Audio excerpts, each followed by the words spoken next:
আসসালামু আলাইকুম। আচ্ছা, যারা অনেক দেরিতে জয়েন করলে তাদেরকে বলি যে তোমরা যদি আরেকটু আগে জয়েন করতে তাহলে বেশি ভালো হতো। সামনের ক্লাস থেকে একটু আগে জয়েন করো, নাহলে তো আমি আর 2-1 মিনিট গেলে আমি ক্লাসটাই অফ করে দিতাম।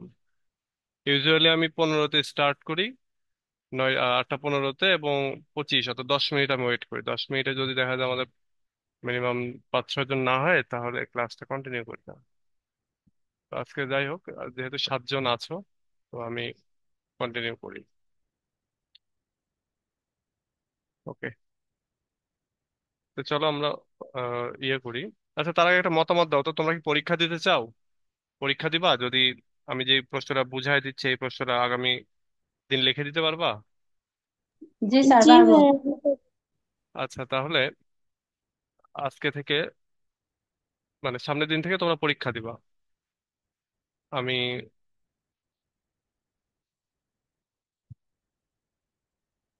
দেখাই দিচ্ছি তোমাদের। আর এই যে এই 2টা সাজেশন বাকি আছে, এই 2টা করে ফেলবো কালকে দিনের মধ্যে ইনশাল্লাহ।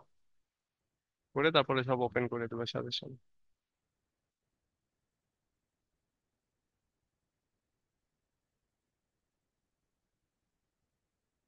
আচ্ছা, আমরা এটা পড়েছি আজকে, আমরা এটা পড়বো। আর যদি তোমরা 7 জন আছো, মানে এটা পড়ার পরে যে সময় পাই তাহলে এটা পড়বো। তো চলো আমরা এটা দেখি। আর এই প্রশ্নটা তাহলে সামনের দিন লিখে দাও। সামনের দিন এটা পরীক্ষাটা কিভাবে দিবা? পরীক্ষা প্রশ্নটা পড়ার পরে প্রশ্নটা না দেখে বাসায় রুমে লিখবা। অনেক সময় এরকমটা হয় যে না দেখে লিখতে গিয়ে অনেক সময় একটু ভুলে টুলে যাও। তো প্রয়োজনে একটু দেখলা, মানে নিজের প্রতি নিজে অনেস্ট থেকে ওইটা একটু পড়ে লিখে পরীক্ষাটা জমা দিবা সামনে, সামনে ক্লাসের আগে। সামনে হয়তো কালকের পরের দিন বিকেলের মধ্যে জমা দিয়ে দিবা। টাইম একটু মেনটেন করার চেষ্টা করবা, আধা ঘন্টায় তুমি লিখতে পারছো কিনা এটা খেয়াল করবা। আর আমি এই রিলেটেড একটা পোস্ট গ্রুপে দিয়ে দেবো নি। আর হচ্ছে তোমরা পরীক্ষার মানে ক্লাসের আগেই দিলে আমি ক্লাসে লাইভে তোমাদেরকে খাতাটা একটু দেখে দিতে পারবো নি। তো ওইটা কইরো তাহলে ভালো হবে। আর দেখি, যদি তো আমি দেখি তোমাদের পরীক্ষা অংশগ্রহণ কেমন হয়। কারণ পরীক্ষা দিলেই দেখা যায় যে হারায় যায় স্টুডেন্টরা। তো যদি পরীক্ষায় অংশগ্রহণটা ভালো থাকে তাহলে ওই ভালোভাবে আসলে ব্যাপকভাবে পরীক্ষা নিব এরপরে। চলো আমরা এই প্রশ্নটা পড়ি যে how does Edward Said show culture as an instrument of imperialism. কালচারটাও যে ইম্পেরিয়ালিজমের বা সাম্রাজ্যবাদের একটা অস্ত্র, একটা ইনস্ট্রুমেন্ট, সেটা আমরা দেখব।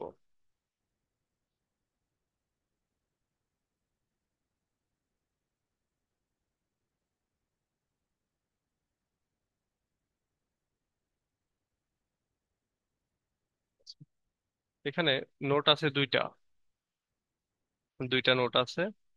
একটা গতবারের, তো তোমরা ইচ্ছা করলে ওইটাও পড়তে পারো, তো ওইটা একটু কঠিন ভাষাগত দিকে। তারপরে দেখে নিতে পারো।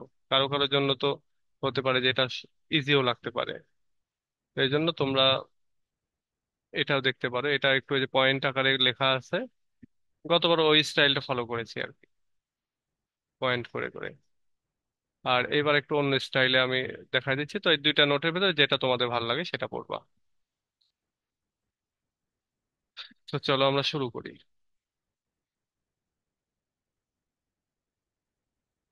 ওকে, দেখো, একটু প্রশ্নটা বোঝার চেষ্টা করো যে সংস্কৃতি ইম্পেরিয়ালিজমের একটা অস্ত্র বা একটা টুল হিসাবে কাজ করে ইম্পেরিয়ালিজমটাকে ছড়িয়ে দেওয়ার জন্য, বা সাম্রাজ্যবাদকে একটা বৈধতা দেওয়ার জন্য সংস্কৃতিটা কাজ করে। কিভাবে কাজ করে এটা আমরা দেখবো। দেখো, Edward Said argues that culture is use to support imperialism. Edward Said তিনি যুক্তি দেখাচ্ছেন যে কালচারটা ব্যবহার করা হয় এই তোমার ইম্পেরিয়ালিজমকে, সাম্রাজ্যবাদকে সাপোর্ট করার জন্য। In his book culture and imperialism, তার যে বই culture and imperialism, he explains how European powers used culture to justify their domination of other countries. তিনি এই কালচার এন্ড ইম্পেরিয়ালিজম যে বইটা, সেখানে তিনি দেখিয়েছেন যে, সেখানে তিনি এক্সপ্লেইন করেছেন কিভাবে ইউরোপিয়ান শক্তিগুলো বা ইউরোপিয়ান শক্তিশালী দেশগুলো তারা সংস্কৃতিটাকে ব্যবহার করত অন্যান্য দেশগুলোর উপরে তাদের যে শাসন, যে ডমিনেশন, সেটাকে জাস্টিফাই করার জন্য। সেটাকে তোমার সেটা যে বৈধ বা এটা তাদের উচিত হয়েছে, এটা তাদের বেঠিক হয়নি, এইটা জাস্টিফাই করার জন্য মূলত তারা কালচারকে ব্যবহার করতো। Culture refers to things like books, arts, music and ideas. Culture মূলত এখানে রেফার করে, কালচার বলতে আমরা কাকে বুঝতেছি? আমরা বুঝতেছি বই, রাইটিং যেগুলো সেগুলো। আর্টের ভেতরে ধর অনেক কিছু থাকে, তো এই আর্ট, তারপরে মিউজিক, গান বাজনা, তারপরে আইডিয়া, বিভিন্ন থিওরি, এই সব কিছুই হচ্ছে কালচারের অন্তর্গত।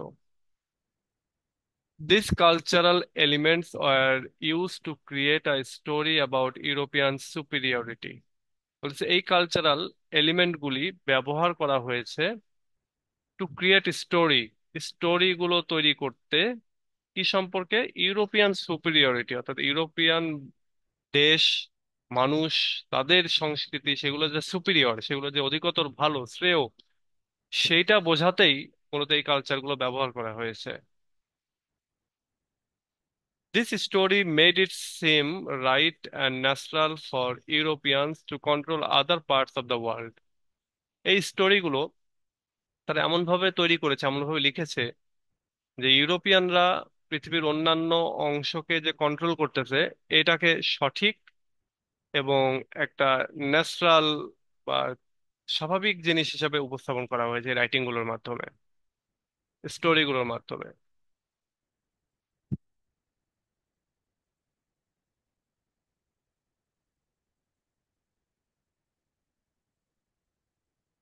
দেখবা, ওই যে আমি আমি ফার্স্ট ইয়ার ওই রাইটিংটা দিয়ে উদাহরণ দিই, শুটিং অ্যান এলিফেন্টে। শুটিং অ্যান এলিফেন্ট পড়ার পরে একবারও আমাদের মনে হয়নি যে তোমরা এখানে কেন, মানে ইউরোপিয়ানদের ব্যাপারে তারা এখানে কেন, এটা আমাদের মনে হয়নি। বরং আমাদের মনে হয়েছে, আহারে পুলিশ বেচারাটাকে এত জ্বালায়, হ্যাঁ, ও মারেনি কেন, এটা আমাদের মনে হয়েছে, তাই না? আবার এটাও মনে হয়েছে যে হাতিটা মারতে চাচ্ছিল না, কিন্তু এই হচ্ছে হাতির মাংস খেকো লোকগুলোর কারণে মারতে হলো। আবার লাস্টে আমরা একটু মজাও পেয়েছি যে সে তার সাহেবগিরি রক্ষা করার জন্য সেই কাজটা করেছে।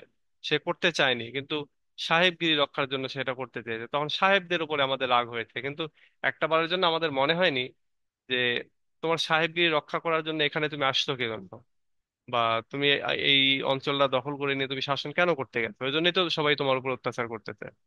এটা কিন্তু একবার আমাদের মনে হয়নি। এই জন্য গল্পগুলোকে তারা এমন ভাবে প্রেজেন্ট করে যেন তাদের এখানে যে শাসন ব্যবস্থাটা তারা চালু করেছে, দমন পীড়ন চালু করতেছে, এটা যেন বৈধ। In one way culture supports imperialism through through literature. বলা হচ্ছে একদিক দিয়ে কালচার ইম্পেরিয়ালিজমকে সাপোর্ট করছে, এবং সেটা কিসের মাধ্যমে? লিটারেচারের মাধ্যমে। মানে অনেক ভাবে সাপোর্ট করতেছে, অনেক পদ্ধতিতে, কিন্তু লিটারেচারের মাধ্যমে, রাইটিং এর মাধ্যমে, গল্প, কবিতা, তারপরে তো উপন্যাস, এগুলোর মাধ্যমে যে কালচারকে সাপোর্ট করতেছে, এটা একটা way. Many famous books from Europe present a world where European culture is better than others. অনেক বই রয়েছে যেগুলো ইউরোপ থেকে এসেছে, ইউরোপিয়ান রাইটারদের থেকে এসেছে। তারা প্রেজেন্ট করতেছে একটা বিশ্বকে যেখানে ইউরোপিয়ান কালচারটাকে বেটার হিসাবে উপস্থাপন করা হচ্ছে অন্যান্যদের চাইতে। অর্থাৎ এখানে ইউরোপ থেকে যে রাইটিং গুলো এসেছে, সেই রাইটিং গুলো আমরা দেখতে পাই যে ম্যাক্সিমাম ক্ষেত্রেই ইউরোপিয়ান কালচার, ইউরোপের মানুষ, তাদের সবকিছুই বেটার হিসেবে উপস্থাপন করা হয়েছে।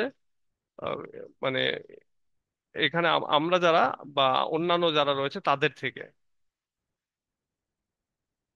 Said discusses novels like Heart of Darkness by Joseph Conrad. আমাদের এখানে তোমার হচ্ছে এডওয়ার্ড সেইড, তিনি নোভেল, বিশেষ করে একটা নোভেল যেমন হার্ট অফ ডার্কনেস জোসেফ কনরাডের, আরেকটা হচ্ছে ম্যানসফিল্ড পার্ক জেন অস্টিনের, তো বলা হচ্ছে এই দুইটা রাইটিং কে নিয়ে তিনি ডিসকাস করেছেন। These books often portray non-European lands and people as exotic, strange and backward.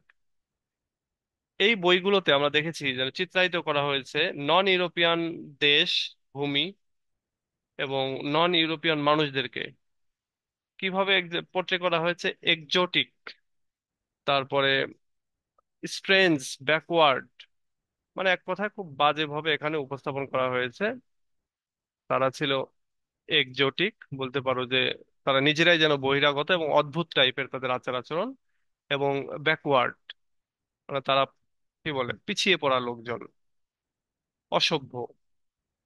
This reinforcement, this reinforces the idea that European culture is advanced and they are they are and others are not। বলা হচ্ছে এই যে reinforcement, মানে এই যে চিন্তাগুলি, যে বইগুলিতে যে চিত্রায়িত করা হলো, যে ইউরোপিয়ান ল্যান্ড ছাড়া বা ইউরোপিয়ান মানুষগুলো ছাড়া বাকি সবাই তোমার এক্সোটিক, অদ্ভুত টাইপের, উদ্ভট বিদেশি টাইপের, নিজ দেশেও তারা যেন বিদেশি এরকম, এবং তারা ব্যাকওয়ার্ড সবাই। তো এই বইগুলো কি করলো, রিইনফোর্স করলো কিছু আইডিয়াকে শক্তি যোগালো। আইডিয়াটা কি, তার মধ্যে একটা হচ্ছে যে ইউরোপিয়ান কালচার এটা হচ্ছে অনেক উন্নত, এবং অন্যান্যরা ততটা উন্নত না যতটা ইউরোপিয়ান কালচার উন্নত। In Mansfield Park, the wealth of the main characters come from overseas plantation which are worked by slaves. Mansfield Park, এই রাইটিংটাতে তোমার মেইন ক্যারেক্টার গুলোর যে সম্পদ, সেগুলো আসে সাধারণত ওভারসিজ প্ল্যান্টেশন গুলো থেকে, এবং যেখানে আবার দাসেরা কাজ করে থাকে। ওভারসিজ বলতে ওই যে ধরো ইংল্যান্ড, ইংল্যান্ডের ওই সমস্ত লোকের সম্পত্তি বা সম্পদ, এটা আসে ধরো এই যে কলোনাইজ যে অঞ্চলগুলো, হতে পারে অস্ট্রেলিয়া, হতে পারে তোমার ইন্ডিয়া, হতে পারে হচ্ছে আমেরিকা, হতে পারে তোমার ব্রাজিল, এই এই অঞ্চলগুলোতে, লাতিন আমেরিকা। তো বলা হচ্ছে যে ওই সব দেশে যে চাষাবাদ করা হয়েছে সেই চাষাবাদ থেকে ওদের দেশে সম্পদ যায়, এবং সেই জমিগুলোতে আবার হচ্ছে তোমার ইয়ে কাজ করতো, স্লেভ, আফ্রিকান যে স্লেভ তারা কাজ করতো। তো আমরা ওই যে আহ, ভুলে গেলাম, ওই যে ইমো ইন্ডার একটা ইয়ে আমরা পড়েছিলাম না? অরণ্যক স্যার। হ্যাঁ, অরণ্যক। অরণ্যক। অরণ্যকতে আমরা দেখেছি এরকম ব্রাজিলে প্ল্যান্টেশন করা। আমরা দেখেছি Gulliver স্টাভেলসেও, yeah sorry, Robinson Crusoe ব্রাজিলে গিয়ে প্ল্যান্টেশন করেছিল, অরণ্যক সুরিনামে গিয়েছিল। তারপরে আমরা দেখেছি, তোমরা যদি কখনো গ্রেট এক্সপেকটেশন পড়ো, দেখবা যে ওই অস্ট্রেলিয়াতে তাদের অ্যাক্টিভিটি, হার্ট অফ ডার্কনেসে আফ্রিকার কঙ্গোতে, ইনফ্যাক্ট আমাদের ইন্ডিয়াতে এসে তারা নীল চাষ করতো না, নীল চাষ করতে করতে এদিকে এখান থেকে নিয়ে যাইতো। তো নীল, মানে এগুলোই তো সম্পদ। This is not questioned or criticised in the book, making it seem normal. এবং বলা হচ্ছে এই যে তাদের যে প্র্যাকটিস গুলো, তারা যে অন্যান্য দেশে গিয়ে দেশটাকে দখল করে সেখান থেকে সম্পদ নিয়ে আসতো, এইটাকে কখনোই প্রশ্ন করা হয়নি, এটাকে কখনো সমালোচনাও করা হয়নি এই বইগুলোতে। বরং এখানে দেখানো হয়েছে যে এগুলো নর্মাল, এগুলো নর্মাল। হ্যাঁ, কিছুটা তোমার আমার আবেগকে নেয়ার জন্য কিছুটা দেখানো হয়েছে, কিন্তু এমন ভাবে দেখানো হয়েছে যে মনে হচ্ছে যে না, আমরাও ওই বইটা পড়ে ভাববো যে আসলে তো তাই। যেমন আমরা শুটিং অ্যান এলিফ্যান্টে পড়তে গেলে আমাদের মনে হয়, আরে বৌদ্ধ ভিক্ষুরা এত বদমাশ ছিল, ওদেরকেই তো মারা উচিত ছিল। হম। তো ব্যাপারটা এরকম না, তুমি আমার ঘরে এসে আমার ঘর দখল করে নিবা অস্ত্র শস্ত্র নিয়ে, আর তোমাকে যদি আমি একটা ইট ইট দিয়ে ঢিল মারি, এটাই আমার দোষ, আমি সন্ত্রাসী হয়ে গেলাম, তাই না? ব্যাপারটা এরকম, মানে আমেরিকার ক্ষেত্রেও তাই ঘটতেছে। তো এই গেল আমাদের এই অংশটা। এবার দেখো, European art and literature also focus on adventure and exploration in foreign land. European art এবং লিটারেচার এগুলো আরো যে জায়গাগুলোতে ফোকাস করে সেটা হচ্ছে বিদেশি যে ভূমিগুলো বা বাহিরের যে দেশগুলো, সেই দেশগুলোতে তারা অভিযানের জন্য যায়, অ্যাডভেঞ্চারের জন্য যায়, এবং তারা এক্সপ্লোরেশনের জন্য যায়, নতুন নতুন জিনিস আবিষ্কারের জন্য তারা যায়। This creates excitement about colonisation, এবং এইটা কলোনাইজেশনের ব্যাপারে একটা এক্সাইটমেন্ট তৈরি করে, একটা উত্তেজনা তৈরি করে। অর্থাৎ বিভিন্ন জায়গায় যায় তারা, সেখানে গিয়ে তাদের কিছু লোকজন রেখে আসে, ওই লোকজনগুলো দিয়ে ধীরে ধীরে ধীরে পুরো অঞ্চলটা দখল করে নিয়ে আবার ওই অঞ্চলটার উপরে শাসন কার্য চালায়। যেমন আমাদের এখানে যেটা ইস্ট ইস্ট ইন্ডিয়া কোম্পানি এসে যেটা করেছিল আর কি, প্রায় 200 বছর, 100, কত, 180 বছর প্রায় কেড়ে কেড়ে নিয়েছিল। 1757 থেকে 47, 190 বছর, তাই না? People in Europe read stories about brave explorers discovering unknown places. ইউরোপের যারা মানুষ তারা গল্প পড়তো যে আননোন প্লেস গুলোতে গিয়ে সেগুলো আবিষ্কার করেছে সাহসী এক্সপ্লোরাররা, সাহসী অনুসন্ধানকারীরা, সাহসী আবিষ্কারকেরা। তারা এটা করেছে এবং এই গল্পগুলোই পড়তো ইউরোপের মানুষরা। These stories ignore the fact that these lands were already home to people, এবং ওই গল্পগুলোতে সাধারণত এই জিনিসগুলো ইগনোর করা হতো, এই সত্য বিষয়গুলোকে, যে ওই অঞ্চলগুলোতে আগে থেকেই মানুষ বসবাস করে।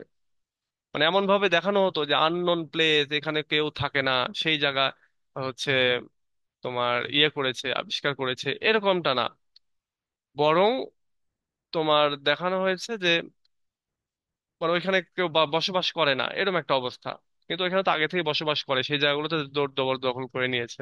আমরা যেমন দেখতে পেয়েছি যে তোমার আমেরিকাতে আগে থেকে রেড ইন্ডিয়ানরা বসবাস করতো, কিন্তু ওইখানে তোমার স্প্যানিশরা গিয়ে কি করলো, বা ব্রিটিশরা গিয়ে কি করলো, তাদেরকে প্রথমে সেখানে তারা গেল, তাদের মাধ্যমে রোগ শোক ছড়ায় গেল ওখানে, ওই রেড ইন্ডিয়ানরা কিছু মারা গেল, পরে গিয়ে তাদেরকে মেরে ধরে মনে করো বানায় নিল। ইনফ্যাক্ট তোমরা পড়ো, আমাদের যে ওর নাম কি, স্প্যানিশ কলম্বাস, সে কিভাবে ওই আমেরিকানদেরকে ভয় পাওয়ায় নিজে করেছিল, হচ্ছে তোমার আমেরিকা মানে দখল করেছিল, শাসন করেছিল, সেটা তোমরা এই উইকিপিডিয়াতে পাবে। এই যে হয় না, চন্দ্রগ্রহণ, সূর্যগ্রহণ হয়, এই সূর্যগ্রহণ দিয়ে দেখিয়েও তো সে ভয় ভয় দেখিয়েছিল। কারণ ওইখানকার মানুষরা তখন মূর্খ ছিল, তারা এত কিছু জানতো না। তারা তখন বলতেছে এই দেখো তোমরা আমাদের উপরে যদি, আমাদেরকে যদি মেনে না নাও, তাহলে তোমাদের উপরে আহ মানে দেবতার রাগান্বিত হবে। তো এর প্রমাণ স্বরূপ কি, এই দেখো তোমরা এই যে আমাদেরকে মাননি বা মানতেছো না বা করতেছো না, মানে এরকমই কথাটা আর কি। তো এই যে সামনে আগামী অমুক দিন দেখবা যে দেবতা হচ্ছে তার রাগ দেখাবে, সূর্য, সূর্যের মাধ্যমে দেখাবে। তো ঠিকই সূর্যগ্রহণ ঘটলো, এবং হচ্ছে তোমার ইয়েটা হয়ে গেল। এটার ঘটনাটা পাবা এখানে, দাঁড়াও, উইকি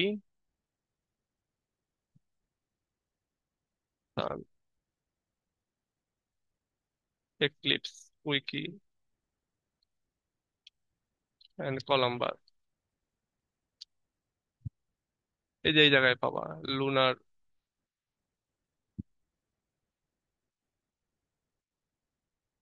আচ্ছা, ক্রিস্টোফার কলম্বাস, এসব খুব চমৎকার চমৎকার স্টোরি আছে, হ্যাঁ। ক্রিস্টোফার কলম্বাসের এই লাইফে গেলে তুমি পাবা এখানে, দেখি তো।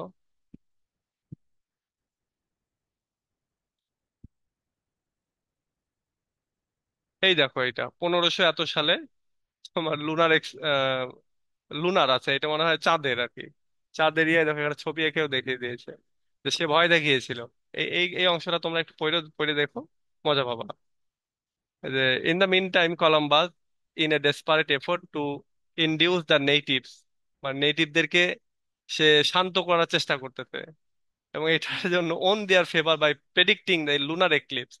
এবং সে মানে সামনে চাঁদে চন্দ্রগ্রহণ ঘটতে যাচ্ছে, হ্যাঁ, এইটা সে করেছিল, কি বলে এটাকে, কি বলে, প্রেডিকশন করেছিল, ভবিষ্যৎবাণী দিয়েছিল। এবং যখন সত্যি সত্যি ঘটে, তখন তো এই যে এখনকার হাংরি ম্যান, যারা ক্ষুধার্ত সাধারণ মানুষ, তারা দেখলো আরে এই তো আমাদের মানে বিশেষ লোক, তখন তার তার বশ্যতা স্বীকার করে নিয়েছিল। তো এই ঘটনাটা এখানে আছে। তো এরকম অনেক কাহিনী দেখিয়ে তারা মানুষদেরকে বোকা বানিয়ে দেশটাকে নিয়ে নিত। তো এটা পড়েও ভালো লাগবে, ওই গল্পটা পড়ো, ক্রিস্টোফার কলম্বাসের লাইফটা পড়ো উইকিপিডিয়া থেকে, মজা পাবা। Okay, the explorers are seen as heroes. ইউরোপে এক্সপ্লোরার যারা ছিল, যারা বিভিন্ন দেশে দেশে যাইতো, বিভিন্ন নতুন নতুন দ্বীপ আবিষ্কার করতো, তাদেরকে হিরো হিসেবে মনে করা হতো। while the native people are either ignored or seen as obstacles, এবং যেখানে নেটিভ পিপল যারা ছিল, কোনো একটা ধরো অঞ্চলে গেল, তারা অঞ্চলটা আবিষ্কার করলো বা তারা খুঁজে পেলো, সেখানকার যে লোকজনকে তারা ইগনোর করতো, তারা তাদেরকে গুরুত্বই দিত না, অর সিন অ্যাজ অবস্টাকল, অথবা তারা অনেক সময় বাধা হিসেবে দেখতো, অর্থাৎ ওই অঞ্চলটা দখল করে নেওয়ার জন্য তারা বাধা হিসেবে দেখতো এবং তাদেরকে উৎখাত করার চেষ্টা করতো, মেরে ফেলতো, বিভিন্ন রকমের অ্যাক্টিভিটি করতো, রোগ জীবাণু ছড়িয়ে দিত, এরকম। The explorers are seen as heroes. আচ্ছা, এটা তো বললামই। This builds a mindset that European expansion is heroic and brings progress to uncivilized places. এবং এইটা ইউরোপিয়ানদের ভেতরে একটা মাইন্ডসেট তৈরি করলো যে একটা মানে সবার মধ্যে একটা মাইন্ডসেট তৈরি করলো যে ইউরোপিয়ান এক্সপানশনটা হচ্ছে হিরোইক, অর্থাৎ ইউরোপিয়ানরা যে তাদের আহ, সাম্রাজ্যটাকে বড় করতেছে, এটা হচ্ছে একটা হিরোইজমের ব্যাপার। এটা হচ্ছে খুবই বীরত্বপূর্ণ একটা কাজ। এবং brings progress to uncivilised place, এবং যে সমস্ত প্লেস গুলো আনসিভিলাইজ, অসভ্য, সে জায়গাগুলোতে তারা উন্নতি করছে, উন্নত করতেছে, অগ্রসর করতেছে। এইটাকে হিরোইক হিসেবে দেখা হতো।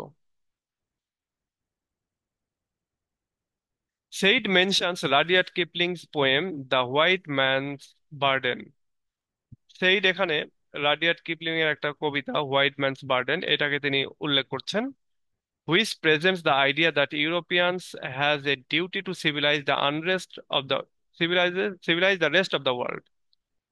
এই কবিতার ভেতরে রাডিয়ার্ড কিপলিং তিনি প্রেজেন্ট করছেন যে একটা আইডিয়াকে, সেই আইডিয়াটা হচ্ছে ইউরোপিয়ানদের কর্তব্য হলো বাকি পৃথিবীর উম সমস্ত মানুষদেরকে সিভিলাইজ করা, তাদেরকে সভ্য করে গড়ে তোলা।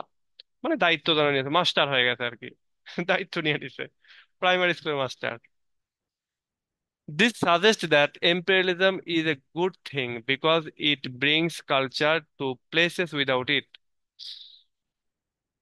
আচ্ছা, এই জায়গায় সাজেস্ট করা হয়েছে এটার মাধ্যমে যে ইম্পেরিয়ালিজমটা হচ্ছে ভালো, কারণ যেই জায়গাটাতে কালচার নাই, মানুষ সভ্য মানুষ নাই, সেইখানে কালচার নিয়ে আসতেছে বা সভ্য করতেছে মানুষদেরকে এই ইউরোপিয়ানরা সেখানে গিয়ে। সুতরাং ইম্পেরিয়ালিজমটা ভালো, এটা এই এই হিসেবে দেখানো হয়েছে। এবার আসো, another point said makes is that culture is not just about what we see or read. সেই আরেকটা পয়েন্ট যেটা দেখাচ্ছেন যে কালচার শুধুমাত্র আমরা যা পড়ি যা দেখি এটাই কালচার না, it also shapes how we think about the world. এটা আরো শেপ করে, গঠন গঠন করে যে আমরা কিভাবে এই ওয়ার্ল্ডটাকে দেখি সেটাকেও। Imperial power used cultural education to teach people to accept their dominance. Imperial যে পাওয়ার, এম্পায়ারের, ব্রিটিশ সাম্রাজ্যের যে শক্তি বা যারা সাম্রাজ্যবাদী, সেই শক্তিগুলো কালচারকে ব্যবহার করত, ইউজড কালচারাল এডুকেশন, কালচারাল শিক্ষাকে তারা ব্যবহার করত টু টিচ পিপল, মানুষদেরকে শিক্ষা দিতে, টু অ্যাকসেপ্ট দেয়ার ডমিনেন্স, তাদের যে শাসন ব্যবস্থা সেটাকে মেনে নেওয়ার জন্য মানুষকে শেখাচ্ছিল। শেখানোর অংশ হিসেবে তারা কালচারটাকে ব্যবহার করত।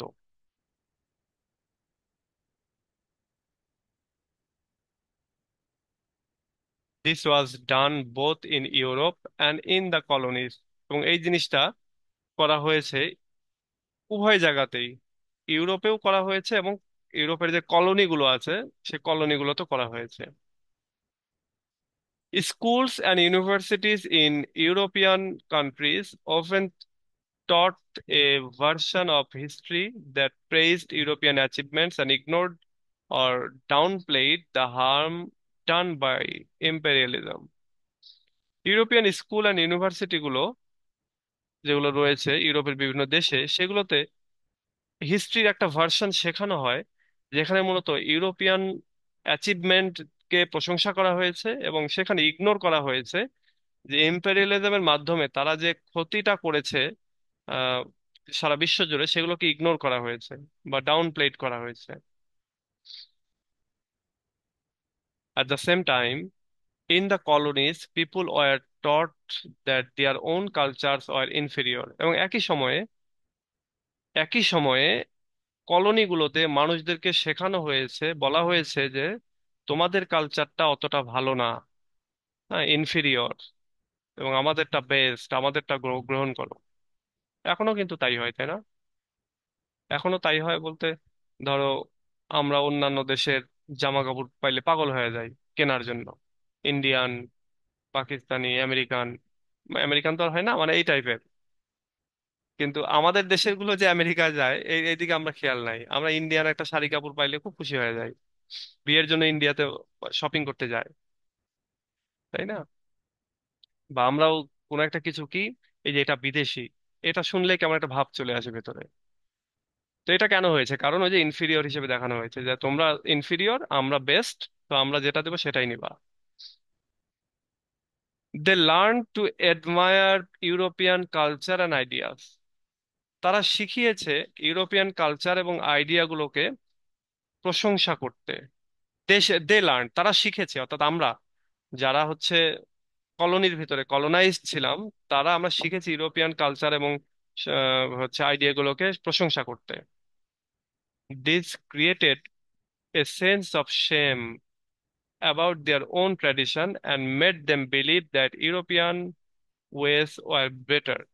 এবং এই যে শিক্ষাটা, শিক্ষার মাধ্যমে তারা আমাদেরকে যে শেখালো আর কি, সেই শিক্ষাটা আমাদেরকে লজ্জিত করেছে, আমাদের ভেতরে একটা লজ্জার সেন্স ঢুকিয়ে দিয়েছে। অ্যাবাউট দেয়ার ওন ট্র্যাডিশন, আমাদের নিজস্ব ট্র্যাডিশন সম্পর্কেই আমাদের ভেতরে একটা লজ্জা শরম ঢুকিয়ে দিয়েছে, আমাদের প্রথা ঐতিহ্য সম্পর্কে। এবং মেড দেম বিলিভ, এবং আমাদেরকে বিশ্বাস করিয়ে ছেড়েছে যে ইউরোপিয়ান মানে ওয়েস্টটাই হচ্ছে বেটার। ইউরোপিয়ান জীবন পদ্ধতি, লাইফস্টাইল, সেটাই হচ্ছে বেটার আমাদের চাইতে। দেখো আমাদের চাইতে বেটার হয় কিভাবে। আমি তোমাকে ছোট্ট একটা এক্সাম্পল দিই, একটু একটু ফানি, হাইসো না। তোমরা তো টয়লেট দেখেছো, তাই না? ইউরোপিয়ান বা আমেরিকান টয়লেট গুলোতে কি হাই কমোড থাকে, আর আমাদেরটা সেটা হচ্ছে স্কোয়াটিং টয়লেট, যেটা তোমার হচ্ছে কমোড না আর কি।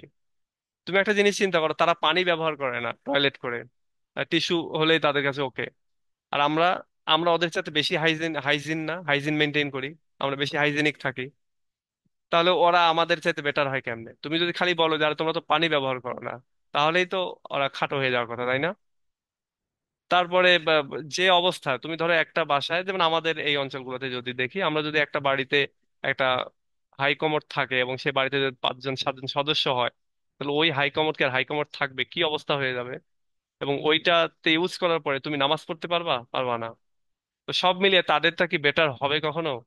কিন্তু তারা ওই যে প্রচারেই প্রসার, একটা কথা আছে না, যে প্রচারেই প্রসার, হাই কমোড করে মানে ইয়ে করে দিয়েছে।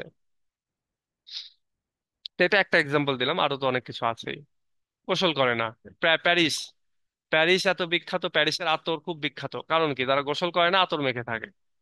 হ্যাঁ, আতর মেখে থাকে, মানে আতর বলতে সুগন্ধি আমি বোঝাচ্ছি আর কি, পারফিউম বা এগুলো সবকিছুই এইসব মেখে থাকে। এটা এটা তোমরা ওই যে কোন যেন একটা রাইটারের, বাংলাদেশি একটা রাইটার, তার একটা রাইটিং ছিল পারি, পারি নামে একটা রাইটিং। হ্যাঁ, মানে প্যারিস থেকে পারি, ওই রাইটিং এর ভেতরে এটা এটা ছিল। আমরা মনে হয় ক্লাস 7 8-এ পড়েছিলাম, আমাদের সিলেবাসে ছিল।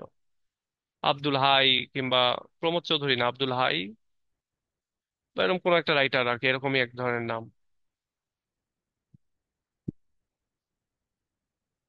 ওকে, এবার আসো, Said also talks about the idea of আদারনেস।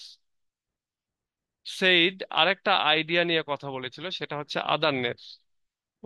যে আদারনেসটা কি সেটা, মানে আমরা এবং বাকি পৃথিবী আলাদা। আস এবং উই এবং আস, এই যে একটা ডিফারেন্ট ডিফারেন্সিয়েট করা, এইটা এইটা সম্পর্কে তিনি কথা বলেছেন। Imperial culture often created a sharp divide between, sharp division দেই,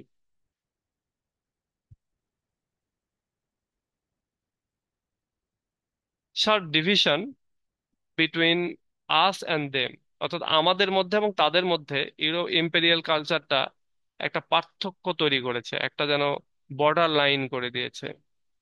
আস মিন্ট ইউরোপিয়ান, আস মানে হচ্ছে ইউরোপিয়ানরা, ইউরোপিয়ানরা তারা তাদেরকে আস বলতো, আমরা।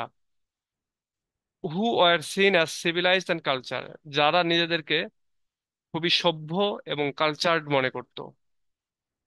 Them meant the colonised people, them বলতে কলোনাইজড পিপুল, মানে আমরা যারা ইন্ডিয়ান তারা।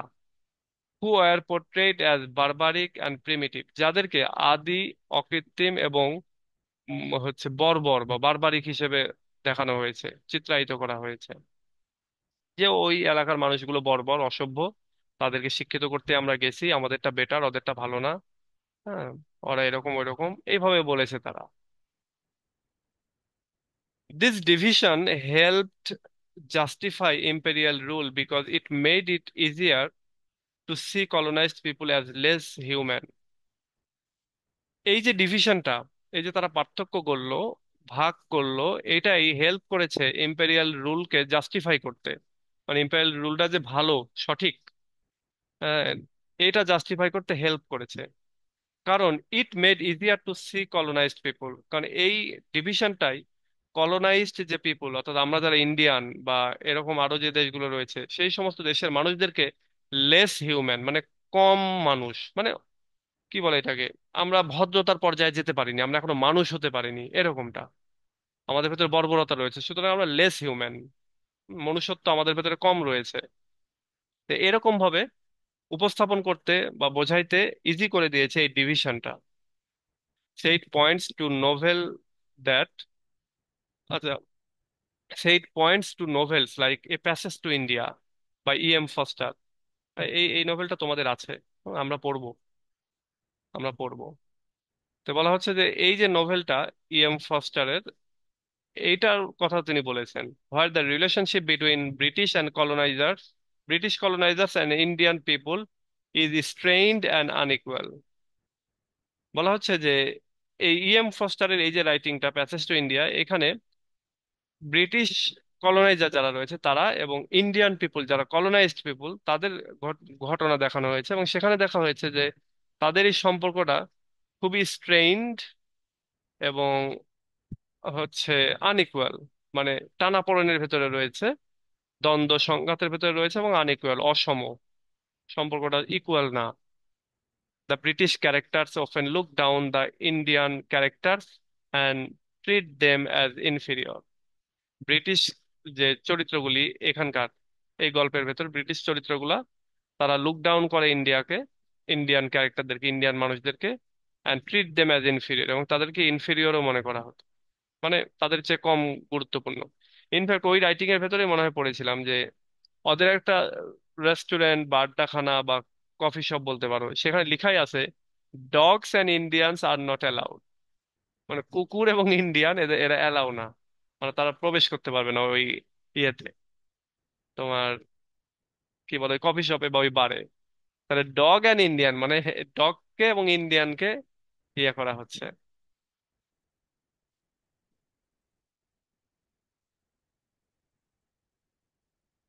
আচ্ছা, Said also emphasizes that imperialism did not end when the empires collapsed। সেই আরো জোর দিয়ে যে কথাটা বলতেছেন যে ইম্পেরিয়ালিজমটা, এটা শেষ হয়ে যায়নি, সাম্রাজ্যবাদটা শেষ হয়ে যায়নি যখন এটা ভেঙে পড়েছে, এম্পায়ারটা যখন ভেঙে পড়েছে, সাম্রাজ্য যখন ভেঙে পড়েছে, তখন সাম্রাজ্যবাদ যে আইডিয়াটা, সেটা ভেঙে পড়েনি, সেটা শেষ হয়ে যায়নি। যেমন এই যে আমরা বলি যে স্বৈরাচারী সরকার গেছে, কিন্তু স্বৈরাচারী সরকারের দোসর, তাদের আদর্শ, এগুলো কিন্তু রয়ে গেছে, তাই না? ঠিক ব্যাপারটা এরকম, যে সাম্রাজ্য পতন ঘটেছে কিন্তু সাম্রাজ্যবাদটা তো শেষ হয়ে যায়নি। The influence of imperial culture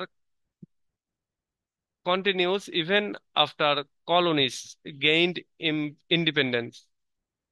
বলা হচ্ছে এই ইনফ্লুয়েন্স অফ ইম্পেরিয়াল কালচার, অর্থাৎ সাম্রাজ্যবাদীদের যে কালচার, সংস্কৃতি, সেটার যে প্রভাব, এটা কন্টিনিউস, এটা চলেছে even after colonies gained independence, কলোনিগুলো স্বাধীন হওয়ার পরেও এইটা এখনো চলেছে।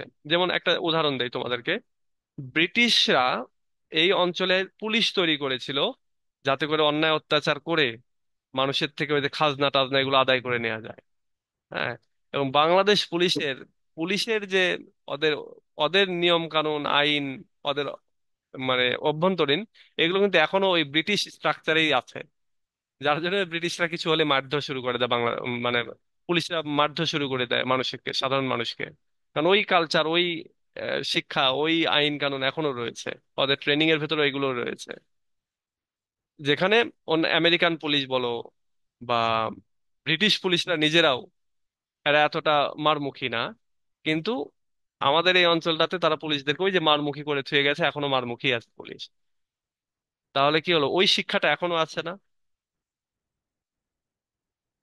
The ways of thinking that were spread by European powers are still present today.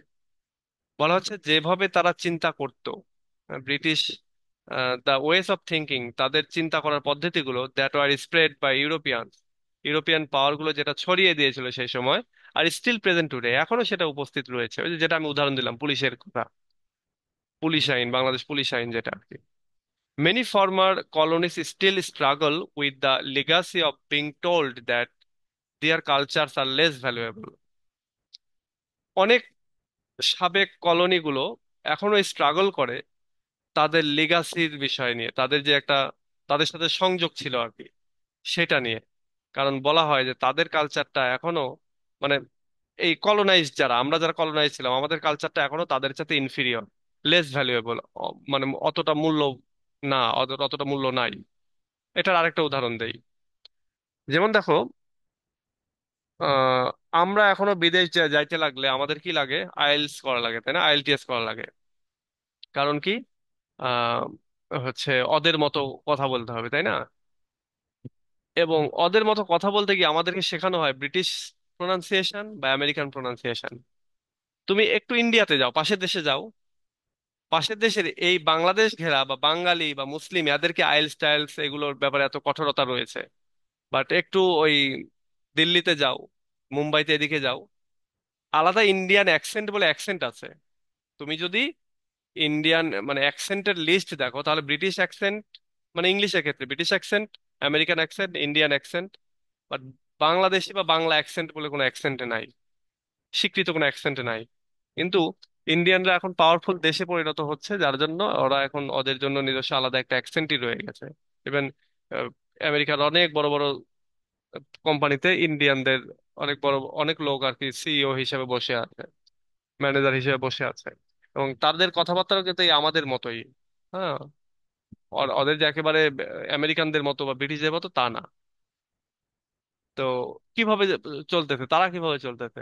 কারণ তারা ইন্ডিয়া এখন অলরেডি তাদের সাথে মানে সমপর্যায়ে চলে যাচ্ছে, যার জন্য তারা ওইটাকে বাদ দিতে পারতেছে, কিন্তু আমরা বাংলাদেশিরা পারতেছি না। আমরা এখনো শিখতে গেলে প্রনাউন্সিয়েশন নিয়ে এত লাফাই। অথচ আমরা বলি, এটা দাবি করি না যে আমাদের এটা বাংলা অ্যাকসেন্ট, এটাকে তোমাদেরকে মানতে হবে, আমরা এইভাবেই কথা বলবো। আমাদের দক্ষতা যদি তোমরা ব্যবহার করতে চাও, তাহলে আমাদের মতো করে কথা। আমরা ওই তোমাদের তোমরা এখন ধরো, যেমন চট্টগ্রাম আর চিটাগং, তাই না? চট্টগ্রাম উচ্চারণ করতে পারতেছিল না বলে সেখান থেকে চিটাগং হয়েছে। এটা তাদের সমস্যা, এটা তো আমাদের সমস্যা না। আমরা কেন চিটাগং বলবো? এটারও সুন্দর একটা ইতিহাস আছে, তোমরা একটু জেনে নিও। সেটা চট্টগ্রাম তারা বলতে পারতো না। হ্যাঁ, বা চট্টলা, আগে যেমন চট্টলা ছিল, চট্টলা তারা বলতে পারতো না। তখন কি হলো, তারা এইটার স্বাভাবিক মানে এটা উচ্চারণ করতে যে তাদের এই চিটাগং শব্দটা বের হয়ে আসতেছিল, তো তখন তারা এই চিটাগং শব্দটা ইউজ করেছে। তো এখন কথা হচ্ছে যে ওদেরটাই আমরা আমরা ইনফ্যাক্ট এখনো যদি বলি যে বাড়ি কোথায়, চিটাগং, চিটাগং বলতে একটা কি একটা ভাব আসে ভেতরে। আর চট্টগ্রাম বলে একটা গ্রাম গ্রাম ভাব আসে, তাই না? কিন্তু কেন, আসলে ওরা পারেনি, ওরা ফেল করেছে এবং আমাদের উপরে চাপিয়ে দিয়ে গেছে। আমরা এখন ইংলিশ নিউজে চিটাগং বলে থাকি।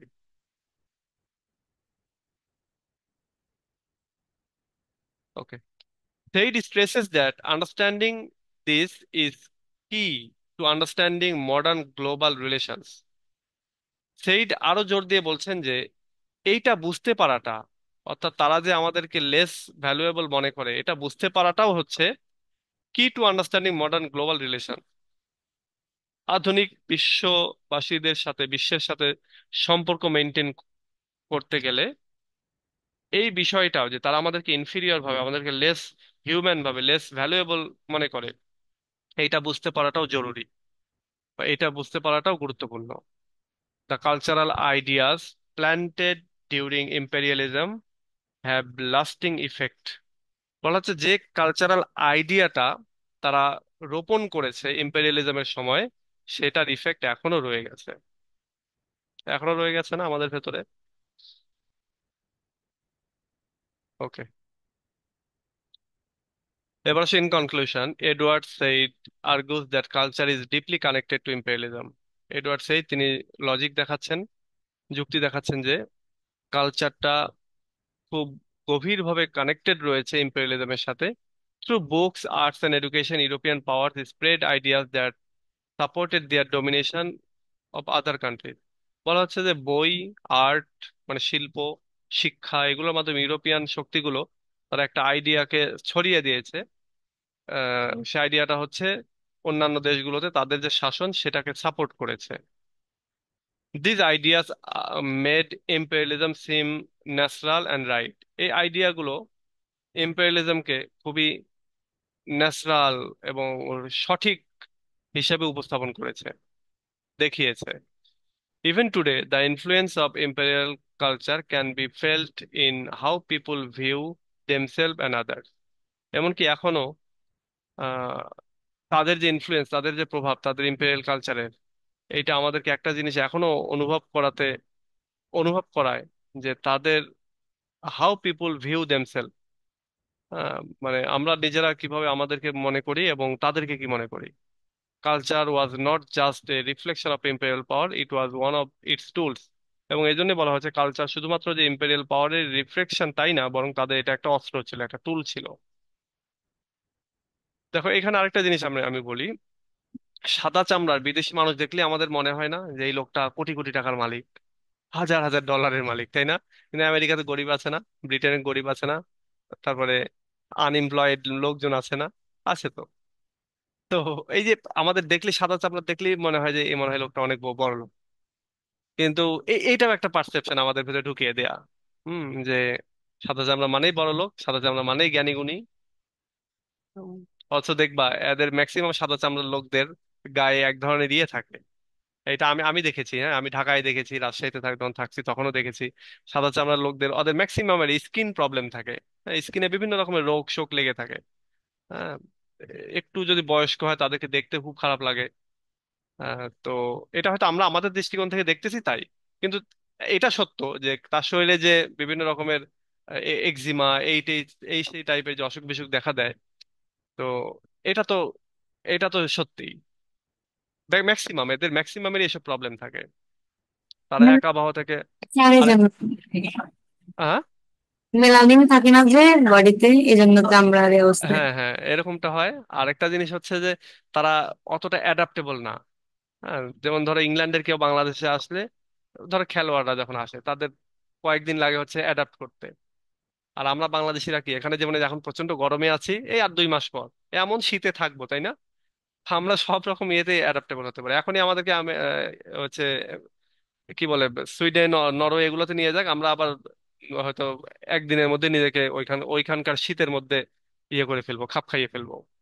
আমাদের গত রাতটা একটু ঠান্ডা গেছে না আমাদের, অন্তত আমাদের এই নাটোরে আর কি প্রচুর ঝড় বৃষ্টি হয়েছে গতকালকে। তো খুব ঠান্ডা একটা পরিবেশ, আবহাওয়া গেছে, বিদ্যুৎও ছিল না, প্রায় 20-22 ঘন্টা বিদ্যুৎ ছিল না। হ্যাঁ আজকে স্যার, আবার এত কালকে গরম। হুম। কালকে একটু ঠান্ডা ছিল, হালকা, হ্যাঁ, হ্যাঁ, কিন্তু তাহলে ঝড় হয় নাই।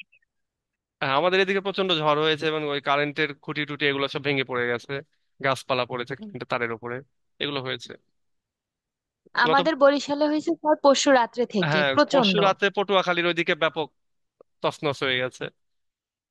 তো ওই তো ওই সময়টাতে আমরা দেখো এখনই ঠান্ডা, একটু পরেই আবার সেই গরম। তো আমরা সব ধরনের আবহাওয়াতে মানায় নিতে পারি, আমরা বা ইন্ডিয়ানরা। হ্যাঁ, যেখানে যায় সেখানে মানায় নিতে পারে। কিন্তু ওদের মানাইতে গেলে অনেক পরিবেশের তৈরি করে নিতে হয়।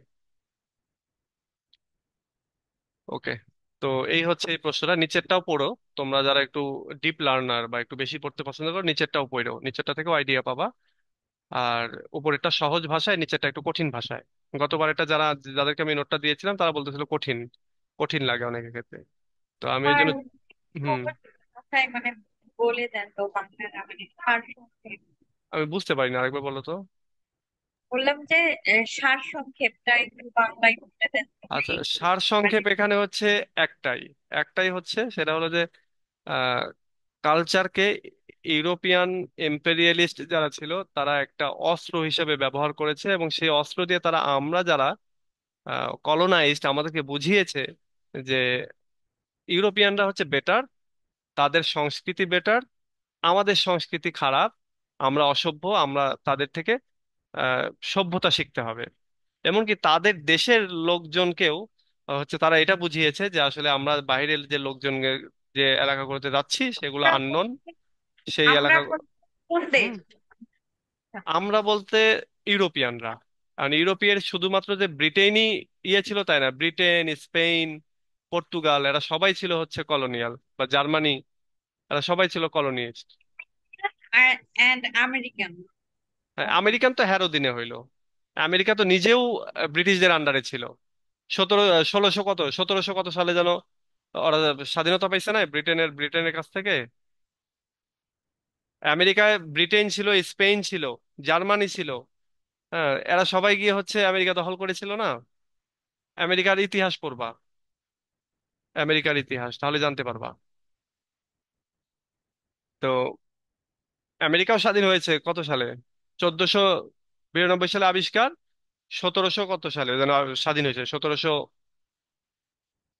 বেশি দিন না, আমি তোমাদেরকে দেখাই।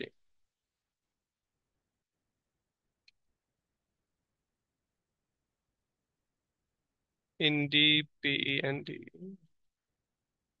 আমেরিকান ইন্ডিপেন্ডেন্স, এই যে 1775 সালে। তারা এখানে তো দিছেই অলরেডি, ইউনাইটেড স্টেটস,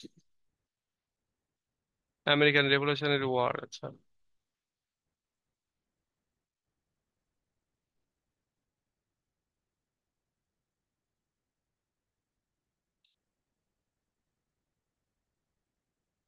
আচ্ছা, ইউএস এ ইন্ডিপেন্ডেন্ট, এই যে 4 জুলাই 2000। আচ্ছা, এটা 25, এটা কি দেখতে এটা হচ্ছে ওদের স্বাধীনতা দিবস। স্বাধীন হইলো কবে? 1776 সালে। 1776 সালে তারা স্বাধীন হয়েছে। তাহলে কাদের কাছ থেকে? ব্রিটিশদের কাছ থেকেই। হুম। এই যে হ্যাপেন 1776 কাদের কাছ থেকে? এই যে গ্রেট ব্রিটেন।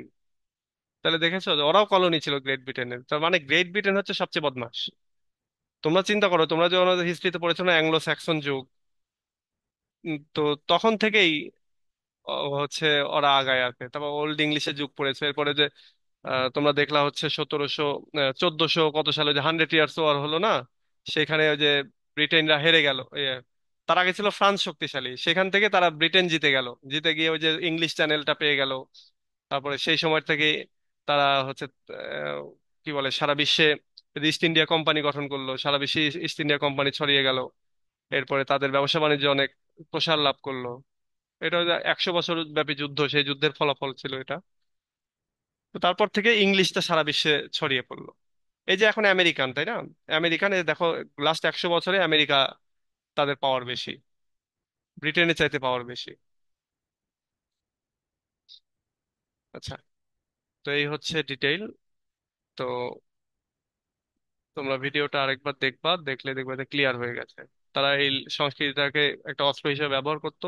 তারা এই একই সংস্কৃতির দুইটা ভার্সন করতো, একটা দিয়ে তারা তাদের দেশে এই এক্সপ্লোরার যারা ছিল ছিল তাদেরকে হিরো হিসেবে উপস্থাপন করতো, আর আমাদের দেশে আমাদেরকে বোঝাইতো যে তোমাদেরটা খারাপ, তোমরা অসভ্য, তোমাদেরকে আমরা সভ্য করার জন্য এসেছি, আর তোমাদের জীবন মান উন্নয়নের জন্য এসেছি। এখানে কিছু রাইটিং এর কথা আমাদের এডওয়ার্ড সেইড বলতেছেন, heart of darkness, Mansfield part, passage to India, white man's burden, এইগুলোর মাধ্যমে তিনি আসলে দেখিয়েছেন যে, কোনোটার মাধ্যমে দেখিয়েছেন যে তাদের দৃষ্টিভঙ্গি আমাদের প্রতি কেমন ছিল সেটা দেখিয়েছেন, কোনোটার মাধ্যমে দেখিয়েছেন যে তারা আমাদেরকে, মানে দেখিয়েছেন বলতে শিখিয়েছেন, আমাদেরকে সিভিলাইজ করার চেষ্টা করতেছে। কোনোটার মাধ্যমে দেখিয়েছেন যে তারা কিভাবে এই কলোনাইজড দেশগুলো থেকে সম্পদ এগুলো নিয়ে গিয়ে তারা নিজেরা সম্পত্তির মালিক হয়েছে। এই তো। এবং সর্বোপরি তারা দুইভাবে এই ইম্পেরিয়ালিজমটা চালিয়েছে, একটা হচ্ছে টাকা পয়সা সম্পদ এগুলো তো নিয়ে গেছেই, আবার মনস্তাত্ত্বিক ভাবেও যদি আমরা তাদের গোলাম হয়ে যাই, সেজন্য তারা এমন কিছু শিক্ষা দিয়েছে আমাদেরকে যে আমরা ওইটা হতে বাধ্য হয়েছি। ওকে। তো ঠিক আছে, তাহলে আজকে এ পর্যন্তই। তোমাদের আর কোনো প্রশ্ন থাকলে বলো, আর কালকে এই প্রশ্নটা লিখে দাও তাহলে। কালকে বলতে নেক্সট দিনের ওই ইয়ার আগে দিয়ে দিবা, নেক্সট দিনের ক্লাসের আগেই, তাহলে যারা যারা দিবা আমি তাদের খাতাটা একটু লাইভে দেখাইতে পারবো, এবং যদি কোনো ভুলভ্রান্তি থাকে এটা। আর তোমরা যে যারা আছো প্রত্যেকে একটু লিখে দেওয়ার চেষ্টা করো, এখন একটু পড়াশোনার ভেতরে ঢুকে পড়ো। আমি আমি চাচ্ছি যে আমাদের নিয়মিত পরীক্ষা টরীক্ষা নিব, এবং পরীক্ষার খাতাগুলো দেখে দেবো, ভুলভ্রান্তিগুলো দেখে দেবো। আর তোমরা একটু চেষ্টা করবা, সেটা হচ্ছে যে ওই 30 মিনিট যেটা, সেটা মেনটেন করার চেষ্টা করবা। তাহলেই হবে, দেখবা যে হাত টাত সাবলীল থাকবে। পরীক্ষার হলে গেলে আর খারাপ লাগবে না। যদিও তোমরা ফোর্থ ইয়ার, তোমাদেরকে এগুলো আর বলার কিছু নাই, ফ্রি হ্যান্ডেই হয়তো ম্যাক্সিমাম লিখবা, তারপরেও একটু পরীক্ষাটা দেওয়ার চেষ্টা করো। ওকে। সো ঠিক আছে, তাহলে আজকে এ পর্যন্তই। ভালো থেকো, সামনের দিন আমরা আবার ক্লাস করবো। আল্লাহ হাফেজ।